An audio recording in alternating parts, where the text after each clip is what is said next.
मेहमान बनाना। नहीं, मुझे जरा एक सवाल का और जवाब दीजिएगा अमर जैदी जी। आपने कहा कि इस्लाम में गैर इस्लामिक से शादी करना हराम है, नाजायज है। ठीक है, आपने कहा कि ये नाजायज है, तब तो फिर किसी मुस्लिम लड़के को या मुस्लिम लड़की को किसी गैर इस्लामिक से प्रेम भी नहीं करना चाहिए, क्योंकि अगर वो प्रेम कर रहा है तो जाहिर सी बात है कि वो शादी भी करेगा। तो इसका मतलब कि जो ऐसा कर रहा है उसे आप क्या कहेंगी? मैं तो यही तो कह रही हूँ कि लव जिहाद पे जब भी बात आती है मैं तो यही बात उठाती हूँ कि जब जायज ही नहीं है, नाजायज है, एक चीज एब्सोल्युटली प्रोहिबिटेड है, तो आप क्यों जाते हैं वहां पर?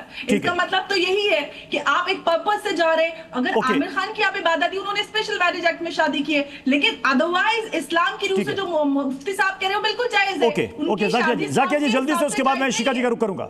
जाकिया जी, यहाँ पे आपकी सारे बयानों को आपने जो बताया उनको एक सिरे से खारिज कर दिया अमर जैदी ने। नहीं, आप एक बात समझिए, कोई भी चीज़ आप यहाँ पे बोल रहे हैं कि उसने कन्वर्ट नहीं किया, ठीक है, कन्वर्ट नहीं किया, ही इज़ नॉट इन जायज़ रिश्ता, हराम रिश्ते में कहलाएगा, लेकिन रिश्ता है, ठीक है।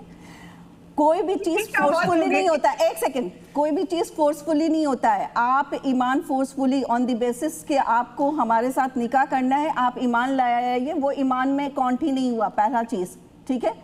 तो आप जो चीज का यहाँ पे पोजीशन रखने की कोशिश कर रही हैं वो हो गया पोजीशन नहीं रख रही। नहीं, इन्होंने एक लाइन में कहा कि इस्लाम में ये नाजायज है। इन्होंने बिल्कुल एक लाइन में रख दिया अमर जैदी ने कि इस्लाम में नाजायज है।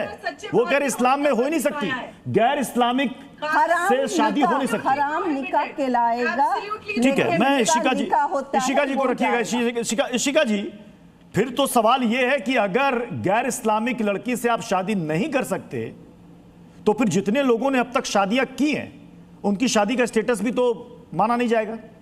बहुत सारे लोग हैं, एक सेलिब्रिटी हो तो मैं बताऊं कई सारे हैं।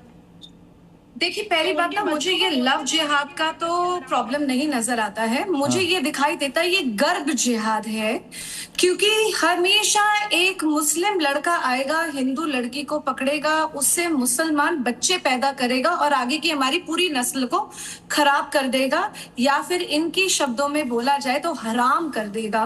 बिकॉज हर बारी ये होता है, और वो क्या कह देते हैं कि भाई लड़की तो खुश है। आप इतनी स्ट्रक्चर्ड ब्रेन वॉशिंग होती है इनकी, और सिर्फ एक नहीं है, आप इनके पूरे सारे के सारे देख लीजिए। गौरव, जाकिया जी को और इशिका को दोनों को साथ रखिए जी। आप चाहे मतलब you can see the entire lineage, आप देख लीजिए, इरफान खान ने भी यही करा, सलमान खान भी सारी के सारी हिंदू लड़कियों को, सलमान खान ने तो भी शादी नहीं की। हाँ, पर गर्लफ्रेंड सोने को ही बना रहे हैं। अगर उनकी इंटेंशन है, जो उनको भी पता है, आई एम श्योर वो 5 नमाजी शायद है या नहीं है, तो उनको तो पता होगा कि भाई ये तो बिल्कुल हराम रिश्ता है, पर फिर भी वो हमेशा, चाहे वो जैकलिन हो, चाहे वो ऐश्वर्या हो, चाहे वो रानी मुखर्जी हो, चाहे वो तो क्या शिका जी, जो ये आमिर खान को नितेश राणे ने कहा कि वो लव जिहाद के ब्रांड एम्बेसडर है, शिका जी, आमिर खान आपकी नजर में लव जिहाद के ब्रांड एम्बेसडर है? मेरे हिसाब से गर्भ जिहाद के ब्रांड एम्बेसडर हैं, क्योंकि वो, उनको बस एक लड़की चाहिए जो मुसलमान नहीं हो, और उससे फिर हमने मुसलमानी बच्चे पैदा करने हैं।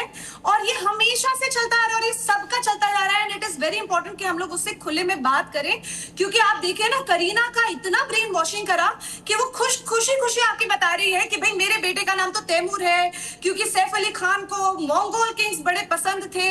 उसके बाद जैसे ही ट्रोलिंग हुई, उसको समझ आया कि क्या कह रही है, तो उसने बोला नहीं, हमें तो नाम का मतलब ही नहीं पता था, नहीं तो तैमूर का तो नाम का मतलब होता है आयरन। तो वो इतनी ज्यादा ब्रेन वॉशिंग हिंदू महिला की करी जाती है कि उसको समझ नहीं आता, और उसके बाद वो उसके प्यार में बहती चली जाती है। लेटर ऑन शी डिसाइड्स, उसके बाद फिर वो रिश्ते से मतलब उब जाती है, बाहर आना चाह रही होती है। आप देख लीजिएगा, इसमें भी यही होगा, क्योंकि उनकी बहन